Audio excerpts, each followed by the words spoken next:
एक महत्त्वाची बातमी आहे। दिशा सालियांच्या वडिलांनी मुंबई हायकोर्टामध्ये धाव घेतली आहे। सामूहिक बलात्कार करून दिशाची हत्या केल्याचा कुटुंबाचा आरोप आहे। आदित्य ठाकरेंवर गुन्हा दाखल करण्याची याचिकेतून मागणी करण्यात आली आहे। सीबीआय चौकशीची देखील मागणी करण्यात आली आहे। पेडणेकरांनी सुरुवातीला दिशाभूल करत दबाव टाकल्याचा आरोप देखील या याचिकेतून करण्यात आला आहे।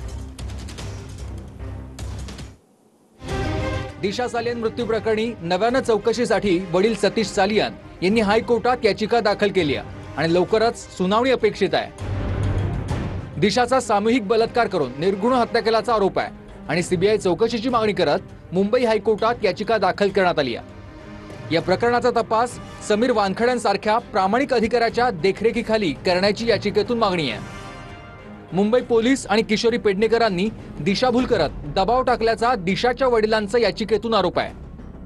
नजरकैदेत ठेवत मांडलेले पुरावे खरे मानण्यास भाग पाडल्याचा दिशाच्या वडिलांचा याचिकेतून आरोप आहे। आदित्य ठाकरे, सूरज पांचोली आणि दिनो मोरिया यांच्यासह मुंबई पोलिसांवर याचिकेतून गंभीर आरोप करण्यात आले। मंत्री नितेश राणे तसंच पत्रकार अर्णब गोस्वामींनी दिशाच्या मृत्यूबाबत केलेल्या आरोपात तथ्य असल्याचा याचिकेतून दावा करण्यात आला आहे।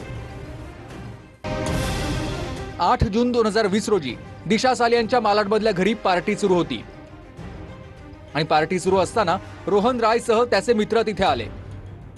त्यानंतर अचानक आलेल्यांमध्ये आदित्य ठाकरे, सूरज पांचोली, दिनू मोरियासह आदित्य ठाकरेंचे बॉडीगार्ड्स आणि आणखी काही लोक पोहोचले। दिशा सालियांचा सामूहिक बलात्कार झाल्याचा याचिकेत उल्लेख आहे। बलात्कार पोस्टमॉर्टम रिपोर्टमधून गायब केल्याचा याचिकेत आरोप आहे। पोस्टमॉर्टम नंतर घाईघाईत दिशावर अंत्यसंस्कार केल्याचा दावा करण्यात आलाय।